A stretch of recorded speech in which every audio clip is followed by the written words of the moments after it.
সালাম আলাইকুম ভাই। নমস্কার। সালাম আলাইকুম আব্বাজান। ওয়ালাইকুম সালাম। আমি জানতাম একমাত্র তুই আমার সম্মান নষ্ট হতে দিবি না, কিন্তু অচিন্ত বাবুর আঙুলগুলো কেটে গেছে, ওর সংসারের ভার তো নিতে হবে। জানি তুই মানুষের জন্য কত ভাবিস। এসব আপনার কাছে শেখা আব্বাজান। আব্বাজান, জানিস তুই যবে থেকে আব্বাজান বলে ডাকিস, আমি গোটা শহরের কাছে আব্বাজান হয়ে গেছি। এক এক সময় তো নিজের নামটাই ভুলে যাই। তবে সত্যি কথা বলবো, তোর ডাকের মধ্যে যে ভালোবাসা আছে তা আর কারোর মধ্যে নেই রে। এটাই তো আজকের দিনের প্রবলেম আব্বাজান। হাতে মোবাইল, কোলে ল্যাপটপ, কারো কাছে ভালোবাসার সময় নেই। যা বলেছিস।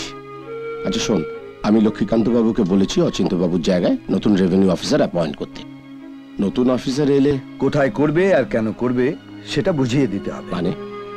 মানে প্রথমে বোঝাবো কোথায় সই করতে হবে, বুঝে গেলে ভালো। আর না বুঝলে বোঝাবো কেন সই করতে হবে।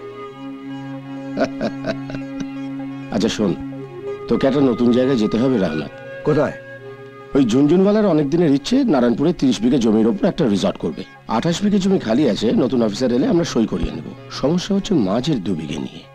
ওখানে সত্যনারায়ণ দত্ত বলে একজন একটা বাড়ি করে বসে আছে। চলি। কোথায় যাচ্ছিস? আজ পূর্ণিমা, সত্যনারায়ণের পুজোটা সেরে আসে।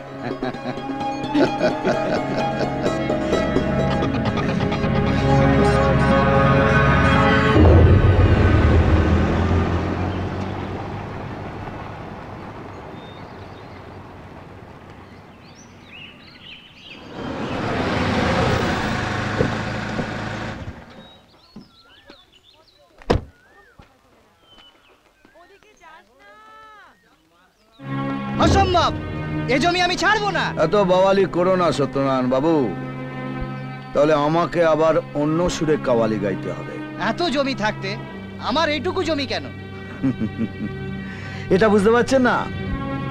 আপনার এইটুকু জমির উপরেই রিসর্টের মেইন গেটটা হবে। এ কি মগের বললুক নাকি? তোমরা রিসর্ট করবে বলে আমাদের জমি বাড়ি বিক্রি করতে হবে? এ তো জোর করে জমি বাড়ি ছিনিয়ে নেওয়া। আহা হা, ছিনিয়ে নিচ্ছি না, সরকারের ধার্য করার ন্যায্য টাকা দিচ্ছি। প্রতি বিঘে 5 লাখ টাকা। 5 লাখ? মার্কেটে 8 চলছে, এত কমে বেচবো কেন? আরে বাবা রে বাবা, এই তো জল দিলে, আটা দিলে, কলা দিয়ে কচলে কচলে মাখলে, কিন্তু চিনি দিতে ভুলে গেলে। আরে চিনি ছাড়া সিন্নি হয়? হয় না না। দেখো, এই 5 লাখের সাথে যেই তুমি 3 লাখ মেলাবে, সেটা হয়ে যাবে 8 লাখ, মানে সিন্নি। আর এই 5 লাখ টাকাটা হলো ধার্য টাকা, যেটা পাবে তুমি। আর 3 লাখ টাকাটা হলো ব্যবধান, যেটা পাবো আমি। পশ্চিমবঙ্গের লোক এই ন্যায্য আর ব্যবধানটা বুঝেই না, তার জন্যই এত প্রবলেম।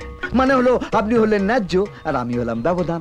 আর তাছাড়া এই 3 লাখ টাকা কি আমি একা খাবো? সামনে ইলেকশন, প্রত্যেক পার্টির থালায় একটু একটু করে নৈবেদ্য চড়াতে হবে। তারপর যেটা বাঁচবে সেটা আমার। আলী নামের আগে রহমত পড়ে আলী, সারা জান্নাত বাজায় তালি। আর এই দিমাগটা গরম হলে পড়ে বিনা হাড়ি কাটে দি বলি। আজ রাতের মধ্যে তলপি তলপা গুটিয়ে রেখো। কাল সকালে দুধওয়ালা দুধ দেবার আগে আমার ছেলেরা তোমাকে পয়সা দিয়ে যাবে। আর কাগজওয়ালা কাগজ দেবার আগে তুমি এখান থেকে টুকি হয়ে যাবে। টুকি? হ্যাঁ? আল্লাহ হাফেজ। अरे नाचो नाचेर ताले गाइते थाको, नाचो नाचेर ताले गाइते थाको, ओ एकटी रातेर बादशाह।